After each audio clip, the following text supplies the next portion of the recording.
ठीक है बेटा, चलें आगे चलते हैं।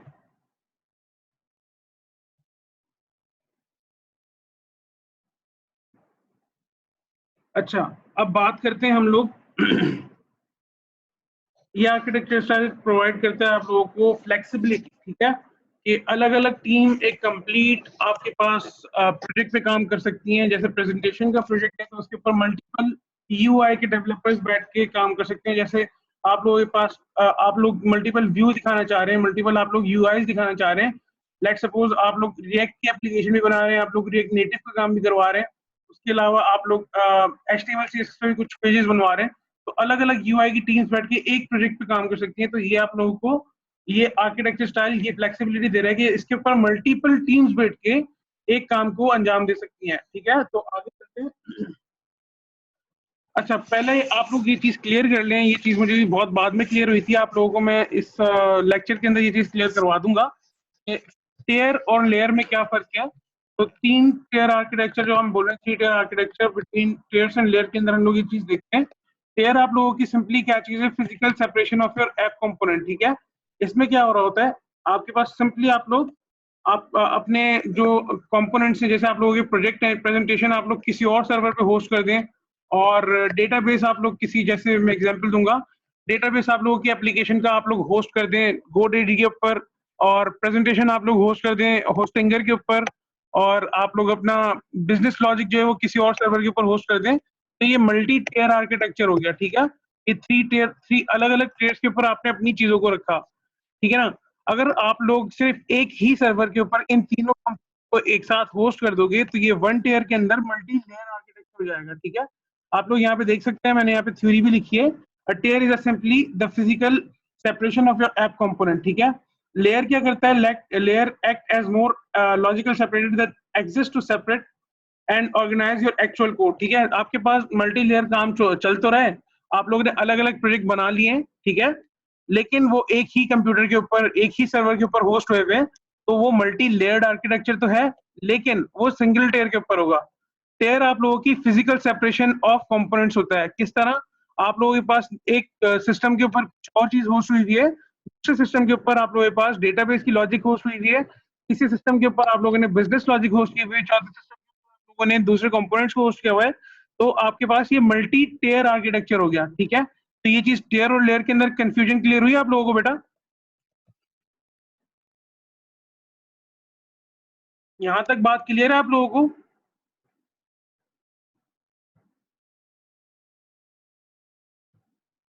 चलिए जी आगे चलते हैं। ये चीज जो टेयर 3 टेयर और 3 लेयर के अंदर फर्क आता था, ये चीज हमें इंटरव्यू के अंदर भी क्लियर नहीं हुई थी। हम लोगों को जब पहली दफा इंटरव्यू लिया गया था तो उसमें क्वेश्चन किया गया था, और इस क्वेश्चन के अंदर माशाल्लाह से मैं फेल हुआ था, क्योंकि मुझे इसका फर्क बिल्कुल भी नहीं मालूम था। 3 लेयर और 3 टेयर को मैं एक ही चीज समझता था। तो आज आप लोगों को ये चीज भी क्लियर हो गई है कि 3 टेयर अलग चीजें हैं, और मल्टी टेयर अलग चीज है, और मल्टी लेयर अलग चीज है। लेकिन अगर इन दोनों को एक ही जगह होस्ट किया जाए तो वो सिंगल टेयर के अंदर मल्टी लेयर हो जाता है। ठीक है, तो यहाँ तक हम लोगों ने बात क्लियर की। अब आगे देखते हैं क्या चीज है। एक मैंने यहाँ पे एग्जांपल भी दी थी आप लोगों को। If you have a web application that contain your data access and business logic which is running on the same machine, then you will have 3 layered application in 1 tier. ठीक है, now if your data access is hosted on different machine and server, जैसे मैंने आप लोगों को बताया कि आपका डेटा एक्सेस का जो काम है सारा वो किसी और सर्वर पे होस्ट हुआ हुआ है। जैसे कि माई एसक्यूएल के ऊपर आप लोग काम कर रहे हैं, तो जैम्प का आप लोग जैम्प का आप लोग सर्वर चला रहे हैं, और उसके लिए कोई और आपके पास अपाची सर्वर मौजूद होना जरूरी है। तो ये ऐसी होस्टिंग हो जो आपका हमारी सही से कट रही है, क्योंकि सर्वर चला सकते हैं, वहाँ स्लो हो गई है। पे host लगाओ, फिर दूसरे सर्वर डेटाबेस का कि, और दूसरे सर्वर पे आपको बिजनेस काम हो रहा है, कि आप आईआईएस सर्वर के ऊपर होस्ट कर रहे हैं, तो उसके लिए विंडोज रिक्वायर्ड है।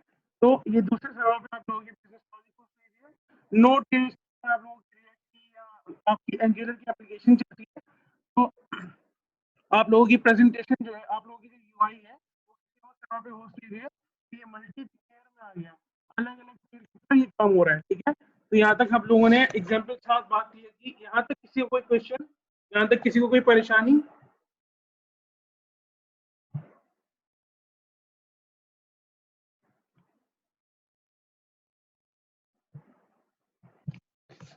आप लोगों को बेटा एग्जाम्पल समझ आया?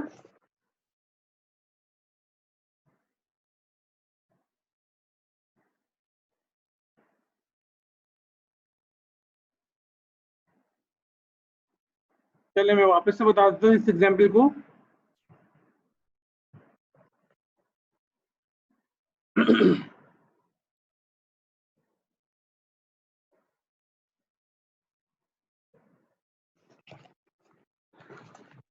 देखिए बेटा, मैंने आप लोगों को जो एग्जाम्पल दी थी यहाँ पर आपके लेक्चर के अंदर ही यहाँ पे मैंने एग्जाम्पल कोट की हुई है। तो इसके अंदर आप लोग देख सकते हैं कि मैं जो एग्जाम्पल देना चाह रहा हूँ, जो मैं आपको समझा चुका हूँ, उससे बिल्कुल मैच कर रही है ये चीज।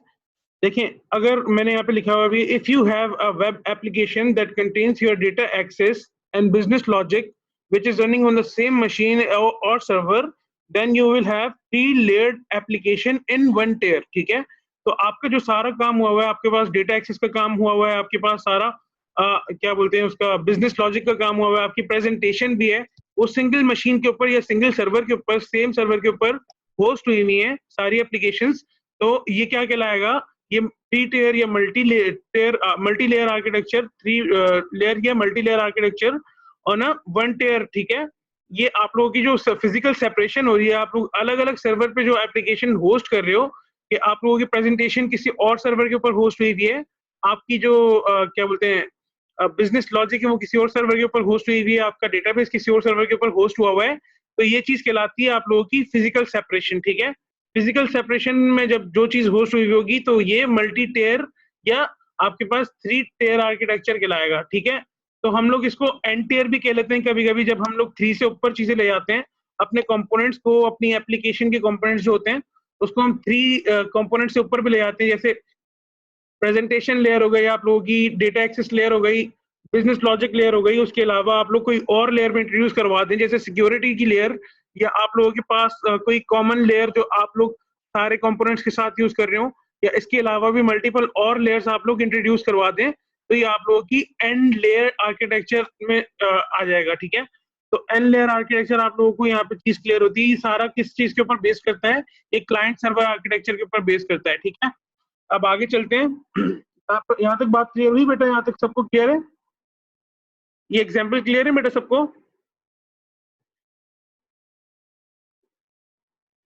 ओके, चलें आगे चलते हैं।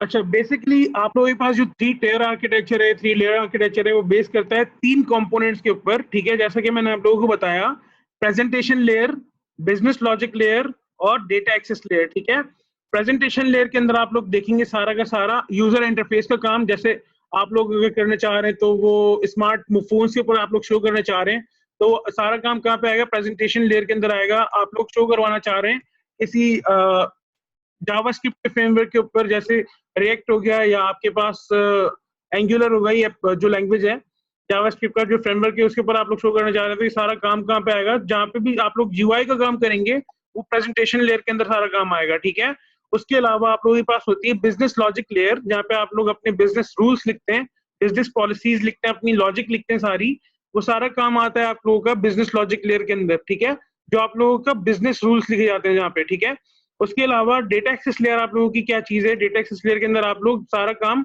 डेटाबेस से रिलेटेड जो भी ट्रांजैक्शंस होती हैं, डेटाबेस के जो भी रूल्स बनाते हैं, ठीक है, ये सारा काम आपका डेटा एक्सेस लेयर के अंदर आता है। तो आप लोगों की थ्री टेयर और थ्री लेयर यहाँ पर क्लियर होती हैं।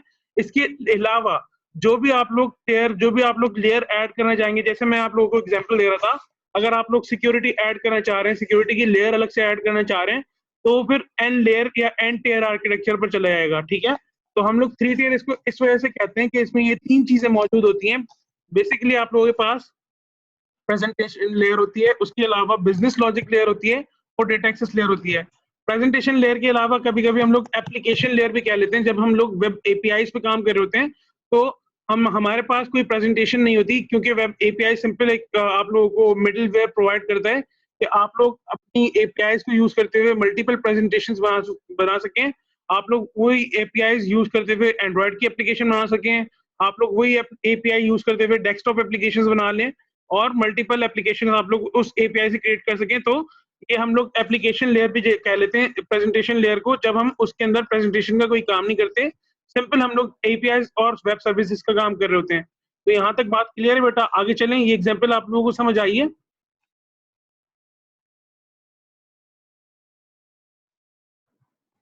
Yes sir. चल चले जी आगे चलते हैं।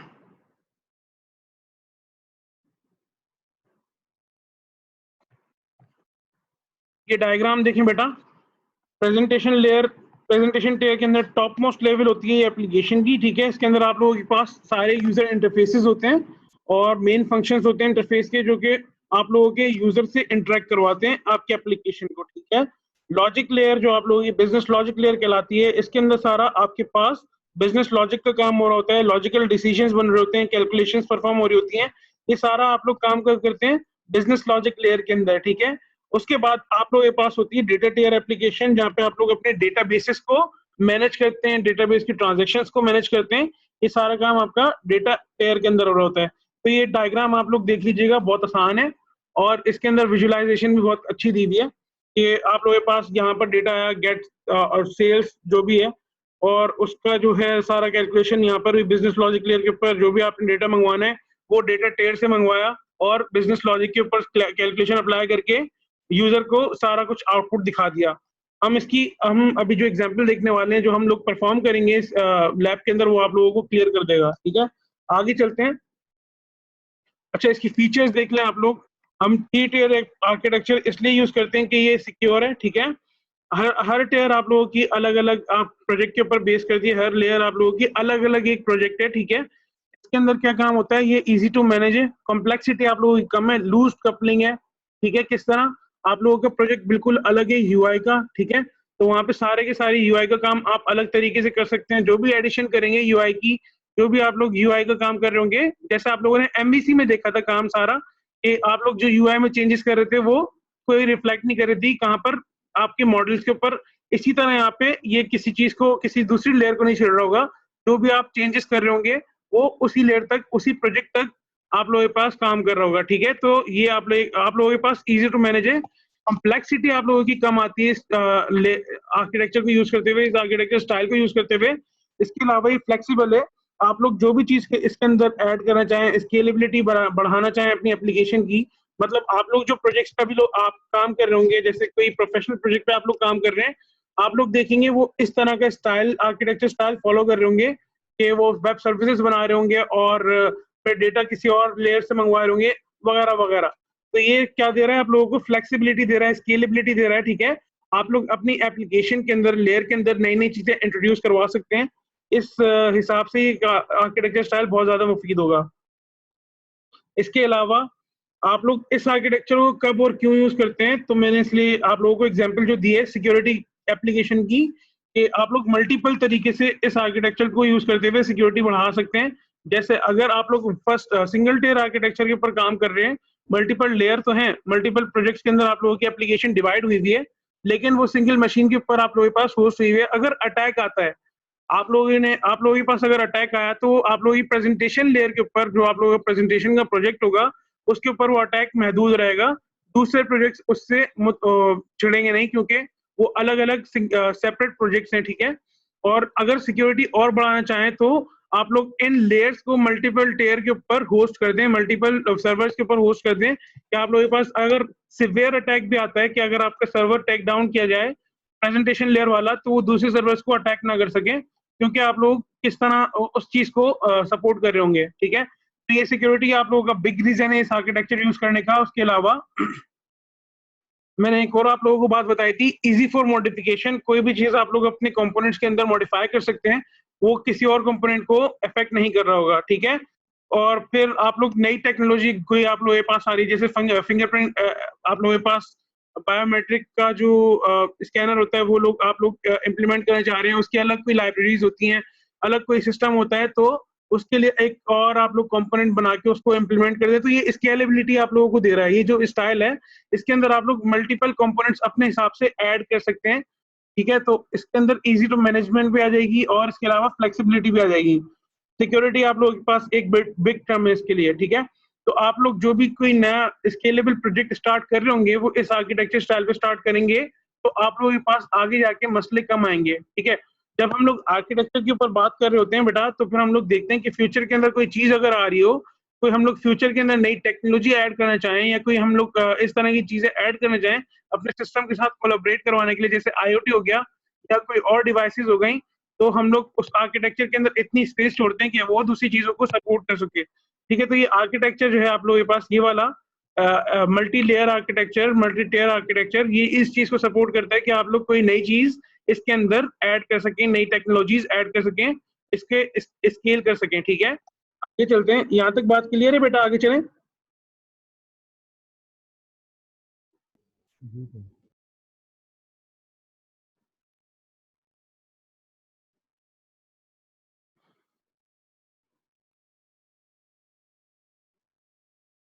अच्छा, मोर एफिशिएंट डेवलपमेंट आप लोगों की कर सकते हैं आप लोग। ठीक है, मल्टीपल टीम्स, जैसे मैंने आप लोगों को बताया था, सिंगल प्रोजेक्ट के ऊपर आप लोग अगर बिजनेस लॉजिक लिखना चाह रहे हैं, तो सिंगल प्रोजेक्ट के ऊपर आप लोगों के पास मल्टीपल टीम्स बैठ के काम कर सकती हैं। ठीक है, इस आर्किटेक्चर को यूज करते हुए। इसके अलावा आप लोग easy to add new feature, ठीक है, आप लोग नया फीचर आराम से ऐड कर सकते हैं। इजी टू रीयूज, अलग अलग प्रोजेक्ट के ऊपर काम हो रहा है, आप लोगों ने सॉफ्टवेयर यूज की लैब में देखा था, आप लोग एक नया प्रोजेक्ट बना के उसकी डीएलएल यूज करते हैं किसी और सॉफ्टवेयर के अंदर। तो इस तरह आप लोगों के पास जब अलग अलग प्रोजेक्ट के अंदर चीजें टूटी हुई होंगी, अलग अलग प्रोजेक्ट्स के ऊपर काम हो रहा होगा, तो उसके डीएलएल आप लोग यूज कर सकते हैं। तो इजी टू रीयूज आप लोगों के पास एक और यहाँ पे फंक्शनलिटी है। ठीक है, इसके अलावा आप लोग देख रहे हैं इसकी इम्प्लीमेंटेशन किस तरह होगी। मैं आप लोगों को इम्प्लीमेंट करके इस चीज को दिखा दूं, साथ साथ मेरे इम्प्लीमेंट करें। अच्छा, एक और चीज मैं आप लोगों को कमेंट्स में बता रहा हूँ बेटा, वहाँ पे फॉलो कर लीजिए, वो चीज आप लोग अपने पास कॉपी कर लीजिए। मैंने जो BSc 6A की लैब ली थी, उसके अंदर इस चीज को क्लियर किया था, और उनकी आप सब लोगों की हेल्पिंग के लिए मैंने एक गिटहब के ऊपर मल्टी लेयर के नाम से रिपोजिटरी भी बना दी, और वहाँ पे कुछ हद तक मैंने कोड कमिट कर दिया है, तो आप लोगों को 3 लेयर या 3 लेयर का इम्प्लीमेंटेशन भी ज्यादा आसानी से पता लग जाएगी। उस कोड को आप लोग आसानी से यूज कर सकते हैं। ठीक है, डाउनलोड कर लीजिएगा, मैं लिंक दे रहा हूँ आप लोगों को चैट के अंदर। ठीक है, देख लीजिए।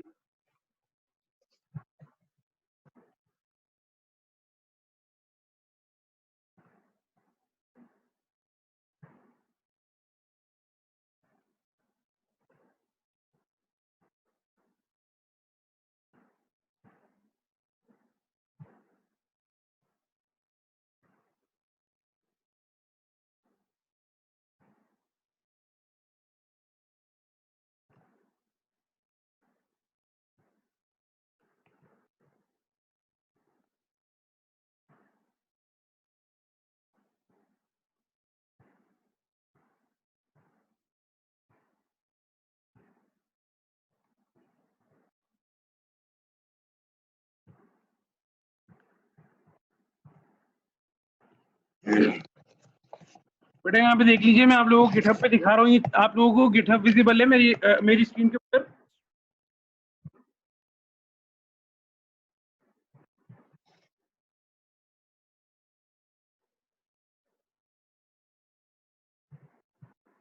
अच्छा बेटा, 10 मिनट बाद ये सेशन एंड हो जाएगा, वापस से ज्वाइन कर लीजिएगा। ठीक है, जूम हम बगैर पैसे यूज करें।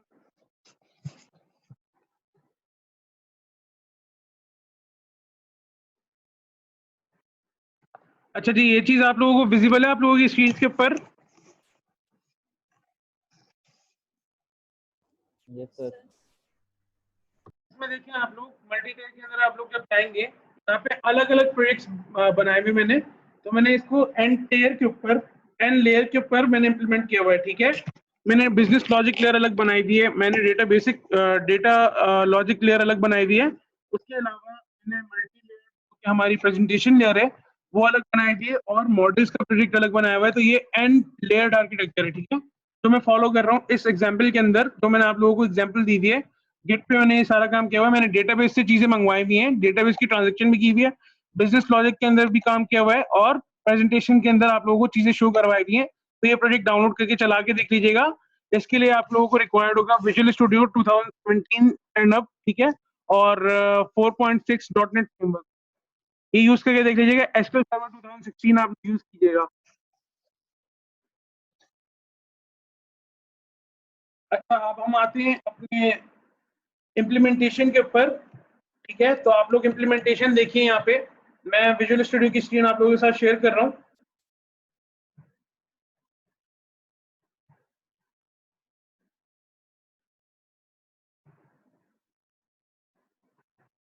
अब हम लोग स्क्रैच से एक नया प्रोजेक्ट बनाते हैं जो एन टेयर या 3 टेयर आर्किटेक्चर को 3 लेयर आर्किटेक्चर को इंप्लीमेंट करेगा। तो फर्स्ट ऑफ ऑल फाइल में जाके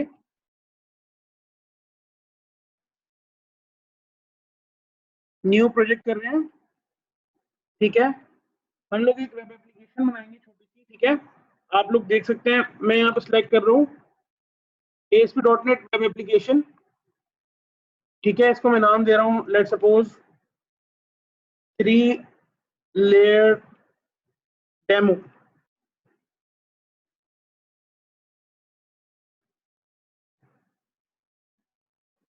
ठीक है। तो हमारे पास प्रोजेक्ट बनेगा, मैं यहाँ पे उसको सिलेक्ट कर रहा हूँ एम्प्टी प्रोजेक्ट,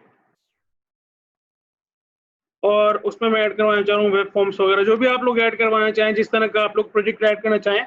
अगर मैं यहाँ पे सिलेक्ट करता वेब API, तो हमारे पास जो अभी लेयर बनती है, फर्स्ट ऑफ ऑल जो लेयर बनेगी हमारे पास, वो हमारे पास क्या कहलाती है बेटा, एप्लीकेशन लेयर, क्योंकि उसके अंदर हम लोग प्रेजेंटेशन का काम नहीं करते, हम लोग UI नहीं लिखते, हम लोग सिंपल उसके अंदर वेब APIs लिखते हैं, ठीक है। तो हमारे पास होती है एप्लीकेशन लेयर। अभी मैं सिलेक्ट कर रहा हूँ एम्प्टी और उसमें ऐड कर रहा हूँ वेब फॉर्म्स, ठीक है। मैं यहाँ पे अपनी UI लिखना चाहूंगा, तो फिर मैं क्या, ये लेयर क्या कहलाएगी, प्रेजेंटेशन लेयर, ठीक है। अभी फिलहाल के लिए हमारे पास, जब हम प्रोजेक्ट क्रिएट कर रहे हैं यहाँ पे, तो पहले से पहले हमारे पास कौन सी लेयर आ रही है, जो फ्रंट पे होगी प्रेजेंटेशन लेयर, जिसको यूजर इंटरेक्ट करेगा।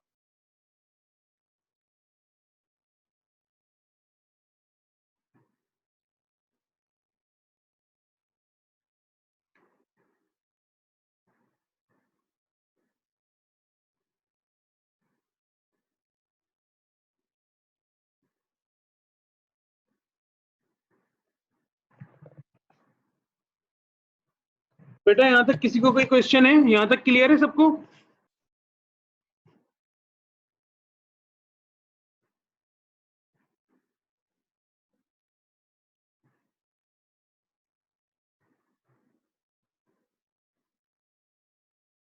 यहाँ तक क्लियर है बेटा आप लोगों को? सही है।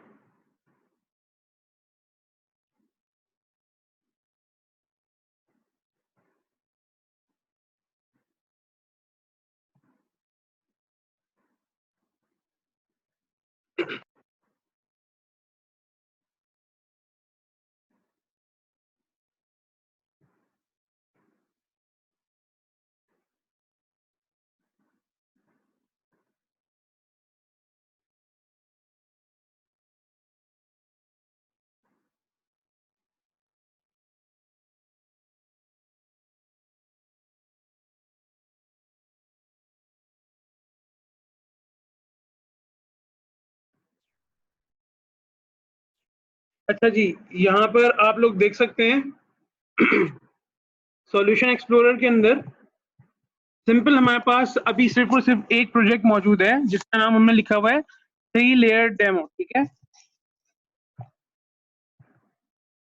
इसके अंदर आप लोग सारी अपनी प्रेजेंटेशन का सारा जो काम करेंगे प्रेजेंटेशन का, या अपनी वेब API का काम करेंगे, तो ये अभी लेयर हमारे पास सबसे पहले कौन सी बनी है, प्रेजेंटेशन या एप्लीकेशन लेयर, ठीक है। हमने अभी सपोज किया कि हम इसके अंदर UI का काम कर रहे हैं, तो ये हमारे पास लेयर जो है ये प्रेजेंटेशन लेयर है, ठीक है। अब देखते हैं इसमें नए प्रोजेक्ट ऐड करना चाह रहा हूँ, मल्टीपल लेयर ऐड करना चाह रहा हूँ, तो मैं किस तरह करूंगा, ये चीज इंपॉर्टेंट है बेटा, ये चीज देखिएगा। अच्छा, इसके अलावा मैं आप लोगों को एक और बात बता दूं कि आप लोगों के पास जो मैंने गिट के ऊपर जो आप लोगों को लिंक दिया है, मैंने स्टेप बाय स्टेप के अंदर कमिट किया है, और कमिट के ऊपर जो मैसेज लिखा है वो आपको बहुत ज्यादा हेल्प करेगा कि फर्स्ट स्टेप में क्या करना है, सेकंड स्टेप में क्या करना है, और बाकी स्टेप्स के अंदर क्या करना है। तो और ज्यादा आसानी हो जाएगी आप लोगों को ये काम करने के लिए, ठीक है। तो ये 6-8 के लिए मैंने ये बनाया था, आप लोग भी इससे फायदा उठा सकते हैं, आप लोग देख सकते हैं, अभी जाके डाउनलोड कर लें। बहुत छोटा सा प्रोजेक्ट है, सिंपल मैंने रीड और ऐड करवाया हुआ है। आप लोगों के टास्क में तो डिलीट करवाना होगा, काम होगा, कुछ भी नहीं होगा, बहुत आसान है, ठीक है। तो फिलहाल के लिए हमने क्या किया, अभी नया प्रोजेक्ट बनाया है। स्टेप नंबर 1 के अंदर हमने क्या किया, क्रिएटिंग ए न्यू प्रोजेक्ट, ठीक है, जो प्रेजेंटेशन लेयर या एप्लीकेशन लेयर होगा। हम लोगों ने सपोज किया कि हम लोग इसके अंदर प्रेजेंटेशन का काम कर रहे हैं, UI बना रहे हैं, तो हमने इसको बोल दिया प्रेजेंटेशन लेयर हमारे पास बनी हुई आई है। हम लोग सेकंड प्रोजेक्ट ऐड कर रहे हैं, जिसको हम कह रहे हैं बिजनेस लॉजिक लेयर, ठीक है, जिसके अंदर हम इतना सारा बिजनेस लॉजिक का काम करेंगे। वो हम इस तरह ऐड करते हैं कि राइट क्लिक करें सॉल्यूशन के ऊपर, ऐड न्यू प्रोजेक्ट, ऐड के ऊपर जाएंगे और न्यू प्रोजेक्ट सेलेक्ट करेंगे, ठीक है। इसके बाद आप लोग चूज करेंगे क्लास लाइब्रेरी डॉटनेट फ्रेमवर्क की और इसको नाम दे देंगे business logic layer.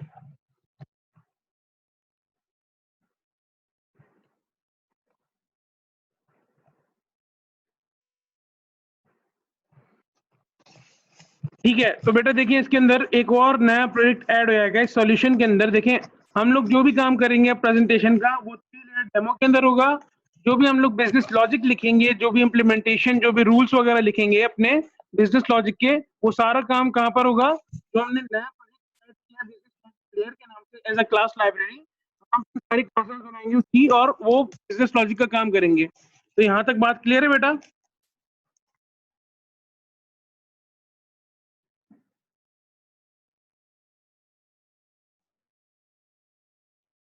Yes sir. सही है। अब आगे चलते हैं, एक और नया प्रोजेक्ट ऐड करते हैं हम लोग। सॉल्यूशन के ऊपर राइट क्लिक करते हैं, ऐड न्यू प्रोजेक्ट, ठीक है। इस प्रोजेक्ट का नाम हम लोग देंगे डॉटनेट क्लास लाइब्रेरी यूज कर रहे हैं डॉटनेट फ्रेमवर्क की। इस प्रोजेक्ट का नाम हम लोग दे रहे हैं डेटाबेस डेटा एक्सेस लेयर, ठीक है। Data access layer.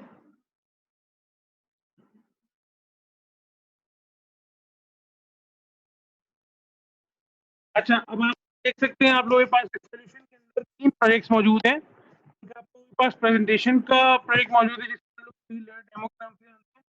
दूसरा आप लोगों के पास डेटा एक्सेस लेयर करेंगे और तीसरा प्रोजेक्ट आप लोगों के पास बिजनेस सर आवाज नहीं आ रही। मौजूद है, ठीक है।